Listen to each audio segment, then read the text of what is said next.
un connard, sarcastique, pédant, cuistre et vantard. Il y a deux trucs qui me font peur dans cette vidéo, c'est les bruits du dessus avec les travaux et qu'on verse dans la pédanterie avec la vidéo qu'on va regarder aujourd'hui. Donc bienvenue à toi sur cette chaîne, je me présente Alexis, je suis champion de France de lecture rapide et donc ça va être d'autant plus pertinent pour étudier la vidéo d'aujourd'hui. J'ai vu il y a très longtemps maintenant, parce que ça doit faire 3 ans que j'ai débuté, non, bientôt 4 ans que j'ai débuté la lecture rapide. Et donc Frédéric Delavier avait fait une vidéo sur les dangers de la lecture rapide. Les dangers de la lecture rapide, ce serait un peu antinomique, ce serait comme dire les dangers d'apprendre. Mais bon, normalement, je m'attends à une critique réfléchie. Le problème, c'est que depuis quelques années, j'entends que, même si je suivais beaucoup Frédéric Delavier quand je faisais de la muscu, et son livre et machin, c'est que de ce que j'entends dire, on a exactement le profil qui était intelligent, mais devenu tellement peu humble qu'il en est devenu con. Est-ce que ça va se confirmer? La vidéo date quand même d'il y a 4 ans, donc il n'y a pas trop à faire d'anachronisme, on va essayer d'être juste. Je vais pas critiquer pour critiquer, et quand il y aura des choses qui sont vraies, je vais les dire aussi, parce que typiquement, en lecture rapide, quand vous voyez les vidéos où ça passe sur les pages, c'est pas ça. Et évidemment, personne pourrait lire à cette vitesse-là, et surtout, il y aurait aucun plaisir. Et évidemment. Donc, on est parti, les dangers de méthode de lecture rapide. Là, elle doit avoir pas mal de vues. On voit pas les vues ici. Combien il y a de vues sur cette vidéo? Il y a 16 000 vues sur cette vidéo. Donc on va voir maintenant. Salut à tous, alors c'est Frédéric Delavier. Alors ce soir, je voulais faire une petite vidéo suite à la vidéo précédente que j'ai fait sur les deux façons de lire. Donc la façon classique qui est celle où on interprète directement la signification des symboles graphiques. Texte passe directement à la lecture du texte à leur compréhension par l'analyse du cerveau, une façon de lire et d'analyser très rapidement, alors qu'il y a pour beaucoup de gens une façon beaucoup plus lente d'analyser un texte, donc de comprendre la signification du texte, en analysant, c'est-à-dire en lisant les symboles. À chaud, déjà je sens qu'on a une analyse qu'on n'a vue nulle part, parce que personne n'a les compétences pour, putain je sens que ça va tacler en fait. C'est un truc purée qu'on n'a jamais vu. C'est enfin quelqu'un qui dit que les mots ne sont qu'un symbole pour retranscrire une idée. Et donc, quand tu lis, que tu vocalises dans ta tête, et ben tu fais une étape, alors qu'en fait, les mots sont, comme a dit Frédéric, une transcription graphique d'une pensée que veut dire l'écrivain. Enfin, quelqu'un qui le dit. J'ai jamais entendu ça sur ceux qui parlaient de la lecture. J'avais une mauvaise opinion dès le départ. La vidéo m'adoucit, on va dire. En les lisant à haute voix, et c'est ce son à ce moment-là que le cerveau analysera et il en tirera à ce moment-là les significations donc du texte, c'est-à-dire ce que veut expliquer le texte. Donc il y a une façon directe qui est ce qu'on appelle les gens qui touchent, les gens qui lisent très rapidement, c'est-à-dire on passe directement du texte à son analyse, sans passer par ce qu'on appelle la subvocalisation. Bah voilà, enfin quelqu'un qui le dit clairement. Grosso modo 3 étapes, le mot, la compréhension. Est-ce que la vocalisation vient entre les deux? Et bah ça fait une étape de plus. C'est comme la relation de Chasles, quoi. Le chemin AB plus BC égale AC. Et donc nous, en lecture rapide, on cherche à faire directement le chemin AC. Et puisque un mot, en fait, quand on lit pas des mots, on lit des idées, des significations. Et pour l'instant, on démarre déjà sur les mêmes bases. Alors qu'il y a une autre méthode, qui est une méthode classique, souvent que les petits enfants disent, c'est qu'ils écoutent, ils lisent un texte, ils l'écoutent et ils analysent ce qu'ils ont écouté. Alors ces gens-là, en général, lisent beaucoup moins rapidement que les autres. Donc il y a deux façons de lire. Alors bien sûr, il y a des méthodes qui essayent d'apprendre aux gens à lire. Une autre technique, je pense que du coup a utilisé Frédéric dans cette vidéo, quand vous avez un espace de travail, typiquement un bureau ou quoi, je vois le cadre est peu commun. Tout ce qui est livre, là, du coup anatomie, etc. Plus vous mettez entre guillemets de choses intelligentes qui vous entourent, plus vous le devenez vous-même. Parce qu'on se rapproche des choses qui nous entourent. Indubitablement. Donc on leur dit justement en général, et d'essayer d'éviter cette phase de subvocalisation où il y a analyse du son et non analyse des textes. C'est-à-dire qu'on lit à haute voix et en fin de compte, le cerveau analyse ce qu'il entend et non analyse ce qu'il voit. Mais cette phase de subvocalisation a un avantage à la façon de lire, c'est-à-dire sans subvocalisation, qui pourtant est plus rapide, peut ne pas avoir. C'est-à-dire que... Et on est d'accord là-dessus. Mais c'est un peu comme tout, rien n'est poison, tout est poison, seule la dose est poison. Donc c'est à quel moment on diminue cette subvocalisation pour être assez performant et que la lecture nous fasse plaisir et ne soit pas une corvée. Parce que je peux vous dire, si vous lisez un livre à haute voix, je veux bien que vous chronométriez et qu'on voit le temps que ça a duré même pour un livre de 150 pages. Et je me demande bien, à partir du combienième vous allez abandonner. Est-ce qu'on se fait chier avec ça ou alors est-ce qu'on kiffe lire, on se fait plaisir et justement, on réduit ce pourcentage de la subvocalisation inutile. Le fait de lire plus lentement et le fait d'écouter le texte que l'on lit pour le comprendre peut paraître un défaut, certes, puisque les gens qui ont cette façon de lire en général, n'ont pas cette capacité de lire une grande quantité de données puisqu'ils vont perdre temps dans l'analyse, puisqu'ils vont être obligés de subvocaliser avant de comprendre. Donc ils liront 2 fois moins vite ou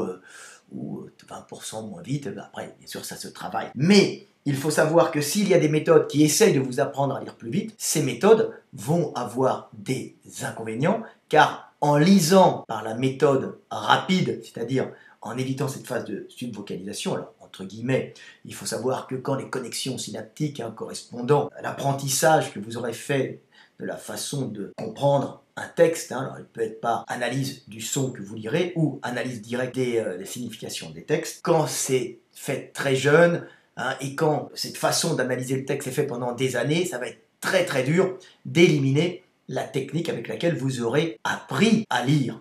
Alors vous serez plus ou moins rapide parce que les connexions synaptiques, on va dire les connexions neuronales, les connexions synaptiques entre les neurones, donc l'épaississement des synapses, sera tellement épais que les réflexes de lecture vont être difficilement éliminés et il restera encore ces espèces d'autoroutes d'information. C'est un petit de façon compliquée, mais quand même c'est les termes. Mais en gros, c'est plus facile d'apprendre que de désapprendre. C'est ça que ça veut dire. Plus les connexions neuronales sont grosses, plus ça va être dur en gros de les déconstruire. Moi aussi ce que je vois c'est que prenons 2 sujets, l'architecture où je suis nul et la psychologie où je suis plus fort. Un livre de psychologie ex nihilo, je vais avoir beaucoup plus de facilité à le lire et donc je vais être beaucoup plus rapide dans ma lecture tout simplement parce que je serai familier au vocabulaire, etc. L'architecture, je démarre de zéro, j'ai tout à apprendre. Donc évidemment c'est censé être plus long et aussi la subvocalisation sera utile pour vocaliser une bonne fois pour toutes les mots que je connais pas et que tu connais pas quand tu vas lire un livre que tu connais pas. Que vous allez obligatoirement, si vous avez appris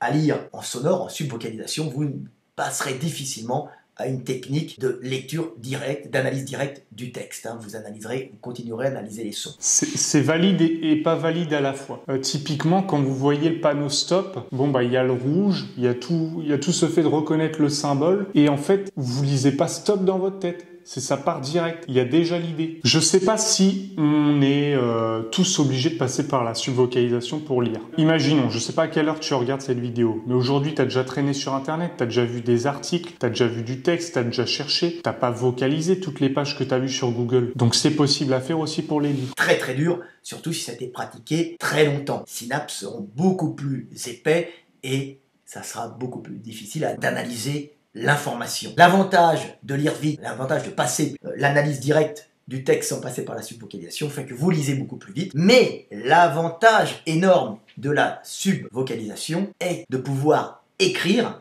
avec du style. Le style n'est pas du tout quelque chose qui est indéfinissable. C'est comme l'art qui rentre dans le domaine du scientifique et du mathématique. Le style, vous allez voir, je vais vous expliquer ce que c'est. C'est quelque chose qui est fondamentalement lié à la transmission de l'information orale. Mais si vous, par exemple, vous écrivez, vous analysez un texte uniquement sans passer par la phase sonore, donc sans subvocalisation, vous allez vous concentrer les informations que véhicule l'écriture, sans passer par la phase sonore. C'est-à-dire que vous aurez une écriture très pragmatique, très technique, mais vous n'aurez pas la capacité d'avoir ce qu'on appelle un style, une forme sonore. Alors qu'est-ce qu'une forme sonore? Eh bien c'est tout simplement une façon de parlée qui est mémorisable plus facilement quand elle est écoutée. Alors là, typiquement, on a deux mémoires qui s'affrontent. Mémoire visuelle ou mémoire auditive. Là, Frédéric Delavier, il fait référence à la mémoire auditive, que beaucoup de personnes sont enclins à mieux mémoriser si c'est dit. Enfin, moi, je veux qu'on demande à tous ceux qui sont abonnés à Audible ou qui lisent ou qui regardent des livres audio de me réciter le texte qu'ils ont écouté. Moi, tous les jours, j'en vois qui écoutent des livres audio et qui sont par exemple aussi sur Cooper. Putain, je fais des pubs, qui sont sur Cooper et qui n'ont pas, ils ont capiche une ligne de leur truc. Puisque je prêche aussi pour ma paroisse, hein, mais même si j'en suis intimement convaincu, on pourrait dire on loupe une certaine mélodie dans le texte. Pour avoir lu Louis-Ferdinand Céline, pour ceux qui connaissent pas, c'est l'auteur à 3 points de suspension qui est hyper connu pour ça. Il a un style incroyable et surtout connu pour un style parlé. Je peux vous dire, même en lecture rapide, cette fluidité dans l'écriture se sent. Il ne faut pas croire que nos ancêtres étaient des idiots quand ils utilisaient la poésie, quand vous voyez la poésie d'Homère, quand vous voyez poésie grecque, alors bien sûr, dans la langue d'origine, ça devait être très agréable à écouter. Je ne sais plus qui dit ça. Je crois que c'est Tolstoï qui fait cette distinction entre lire un livre dans sa version originale et dans sa version traduite. Et c'est comme si d'un côté vous buviez de l'eau de source et de l'autre de l'eau transformée, de l'eau, je sais pas, Rosana, cristalline. Faut que j'arrête avec les pubs. Bref, on a l'élément le plus pur et c'est là qu'on peut comprendre pourquoi l'auteur a fait tel ou tel choix de mots. Quelquefois, c'est vrai, il y avait un truc de sonorité, de fluidité, de cohérence dans l'écriture. On est vraiment plus précis et on creuse un peu plus que dans d'autres vidéos. Agréable à écouter et agréable, ça ne veut pas dire quelque chose qui est agréable par les symboles. Ça décrit, non, il y a plusieurs façons, mais par la façon de l'écouter, la façon de le mémoriser qui était beaucoup plus simple. Pourquoi? Parce que tout simplement, quand vous avez un style sonore, c'est que vous maniez la langue que vous utilisez d'une façon tellement technique qu'elle devient beaucoup plus facilement compréhensible et mémorisable par les gens qui parlent la même langue que vous. Pourquoi? Cet argument, en fait, on pourrait le mettre dans tous les débats parce que c'est juste une question d'école. C'est est-ce que tu favorises mémoire visuelle ou mémoire auditive? Effectivement, je sais pas dans quelle langue il l'a écrit Blaise Pascal, mais quand il dit le cœur a ses raisons que la raison ignore, effectivement c'est fluide, mais c'est pas comme ça qu'il l'a écrit. Parce que déjà la version la plus ancienne de ça, c'est le cœur a ses raisons que la raison ne connaît point. Et comme le dialecte était pas le même à son époque, c'était encore quelque chose d'autre. Mais on l'a retransformé pour que justement, comme dit Frédéric Delavier, pour que ce soit plus cohérent dans l'audition et qu'on le retienne mieux. C'est ça, mais au final c'est qu'une question d'école. C'est qu'est-ce que tu veux favoriser et aussi comment tu fais la meilleure complémentarité, le meilleur combo.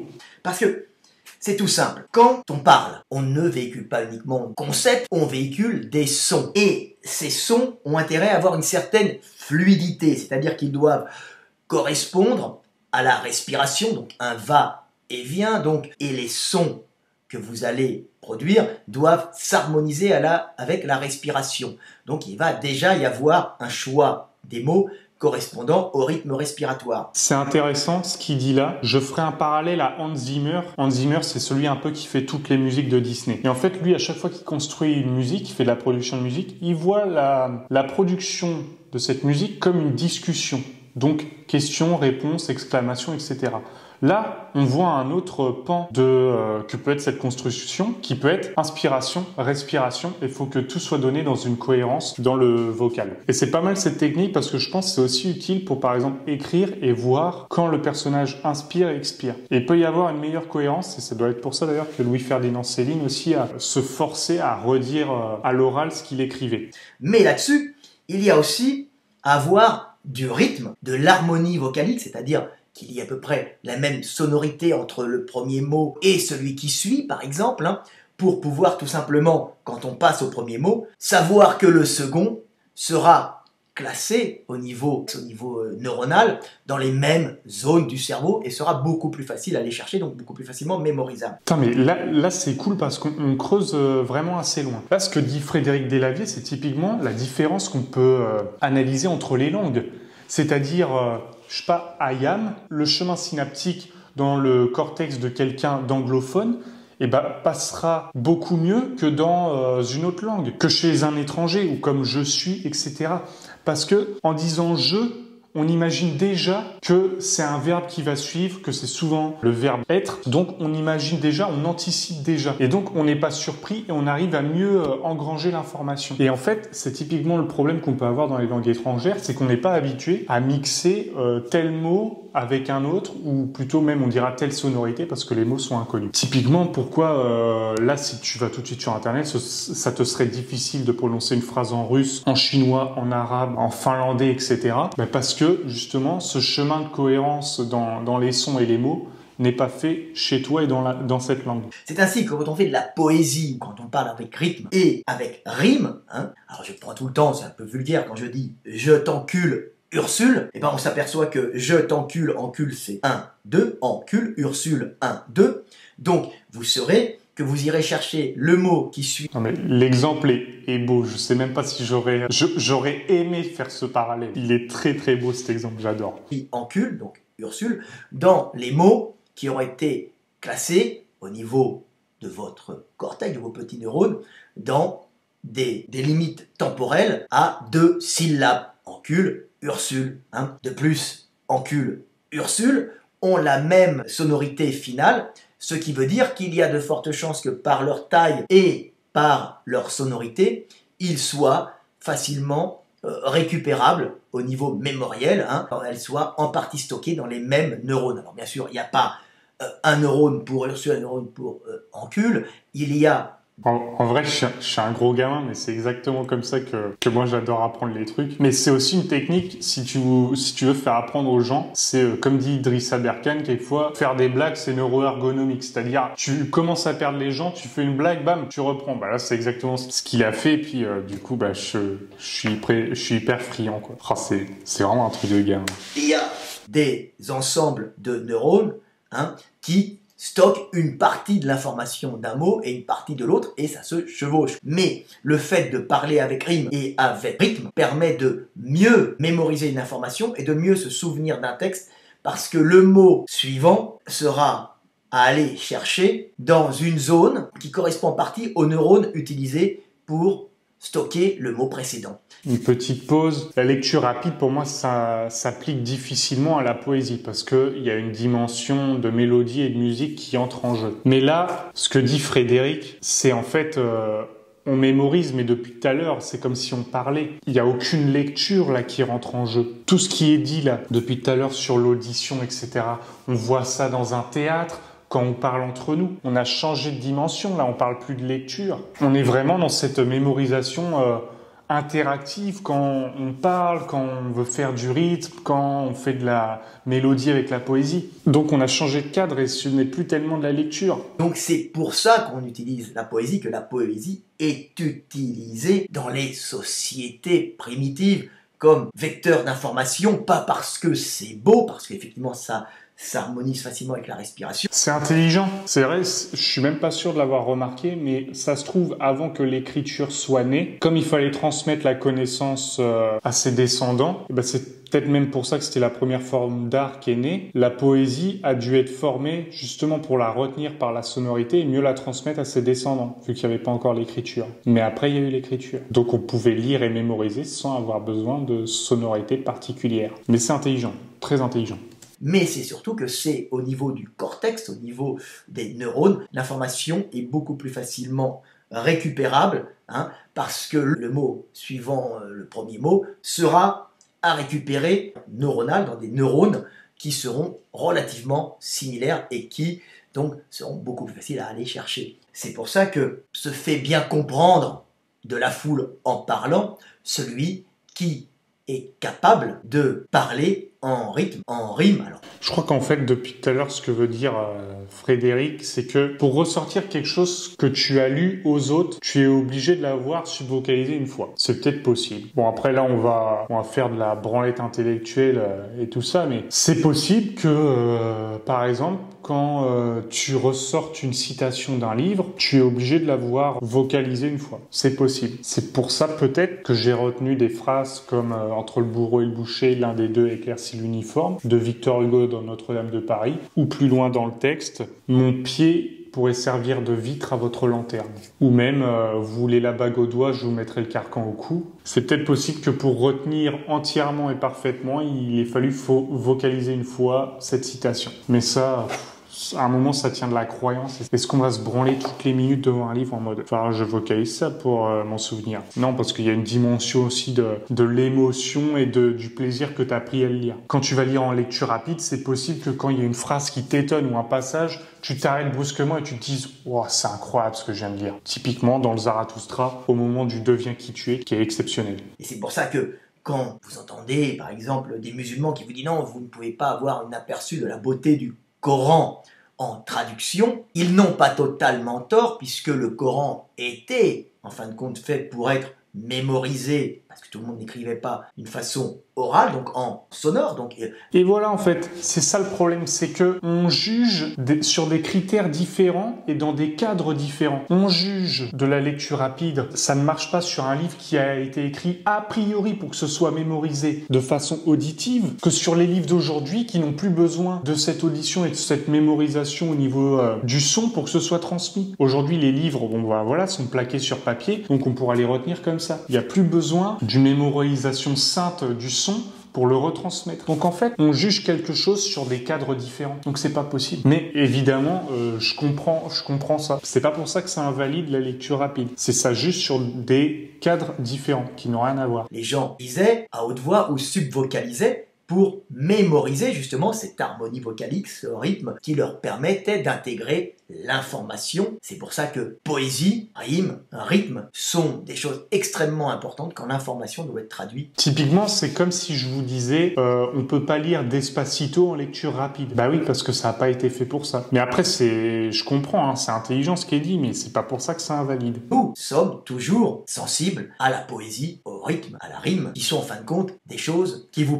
permettent d'intégrer plus facilement une information et de la mémoriser. Si vous ne subvocalisez plus, vous allez directement à l'information. Quelqu'un qui ne subvocalise pas ou qui écrit sans s'écouter, qui écrit uniquement par la signification, peut en général faire des textes d'une grande qualité technique dans leur signification, mais dans leur façon d'être mémorisés, ils seront un peu durs à mémoriser. C'est bien, pareil, j'ai jamais entendu ça nulle part. Mais c'était un problème aussi que j'avais rencontré quand j'ai écrit, j'allais chercher le livre. C'est un problème que j'avais rencontré aussi en écrivant mon roman là de 800 pages. C'est-à-dire que j'écrivais des passages qui me plaisaient, où j'imaginais qu'il y avait de la technique, etc. Mais qui, quand je le vocalisais, quand j'essayais de voir au niveau du rythme et tout, bah, c'était ou un peu saccadé ou un peu incohérent. Donc oui, ça peut faire partie des erreurs d'écrivains qui sont négligées. Ils manqueront de ce qu'on va appeler du style. Le style est tout simplement... Et du coup, ça appuie ce que je disais tout à l'heure sur Céline. Céline a tout misé sur le style. On imagine 4 éléments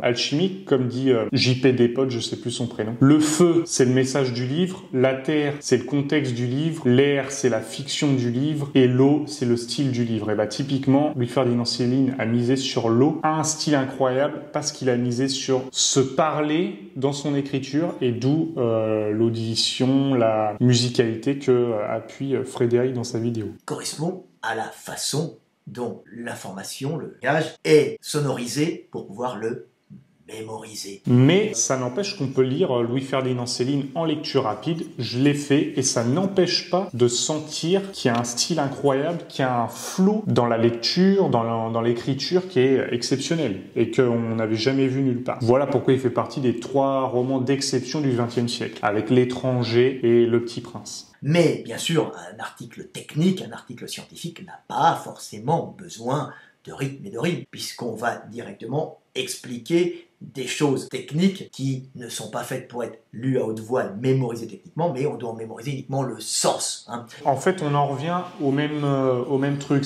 Il y a des bonnes techniques dans des cadres, mais une fois qu'on change de cadre, la technique n'est plus bonne. C'est-à-dire que le scientifique, il va pas se mettre à écrire comme un poète. Il faut que lui, il transmette une information, on va dire, à titre vraiment de pédagogie, tandis que l'autre, on est plus dans l'art, l'esthétisme. 2 cadres, 2 objectifs différents, comme la la lecture subvocalisée et la lecture rapide, on fait de la lecture subvocalisée pour la poésie, on n'en a plus besoin pour le reste. Peut-être pour le théâtre ou d'autres, ça dépend, après c'est selon les goûts, tu fais comme tu veux, mais pour le reste, c'est pas utile. Et on peut accélérer et prendre du plaisir. En un beau discours politique, où il y aura des phrases un peu pompeuses, utilise la poésie, utilise le rythme, utilise la rime. On peut mettre un extrait de Valérie Pécresse pour appuyer la rythmique du discours. Je pense que ça va être beau, là.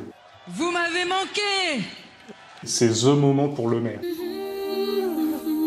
Et puis aussi l'extrait avec I'm alive. I'm alive. Et attention, Cher. on change de pause. Éloquent, hein, éloquent, c'est-à-dire pouvoir être facilement mémorisable dans la façon de parler, alors, mais c'est souvent lié à l'utilisation des rythmes, des rimes. Si on veut transporter une information et on veut la faire comprendre d'une foule, par exemple, on a intérêt de jouer là-dessus pour que cette information soit facilement assimilable et répétable par la foule. Bon, ça devait faire partie d'un live et il y a pas mal de digressions. Et on a quand même changé. On est parti de la lecture de l'écriture au discours. Donc, on change de cadre. En fait, tout au long de la vidéo, on change de cadre à des moments. Donc, faut avoir une certaine gymnastique intellectuelle pour se dire la technique marche ici et pas là. Le rouge et le noir, bon, on joue avec les couleurs, hein, c'est un peu simplet, mais les auteurs utilisent ça. Ce que les techniciens, les historiens n'utilisent pas forcément dans leurs livres. Apprendre aux gens à lire rapidement peut être une très bonne méthode pour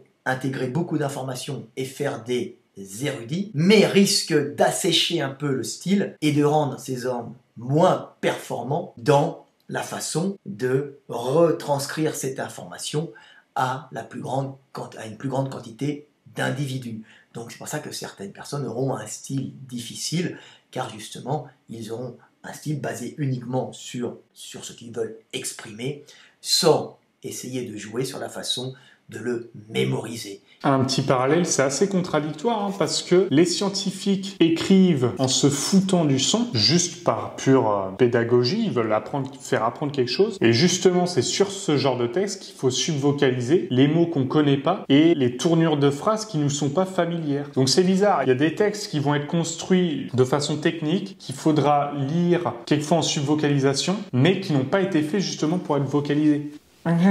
C'est très difficile, où on gagne en vitesse et on va perdre en mémorisation orale, où on gagne en mémorisation dans un texte lu. La lecture rapide se prive en partie de la subvocalisation, donc évidemment la mémorisation orale sera plus faible. C'est comme si je te disais j'ai jamais acheté de vélo, donc je risque de moins faire de vélo que les autres.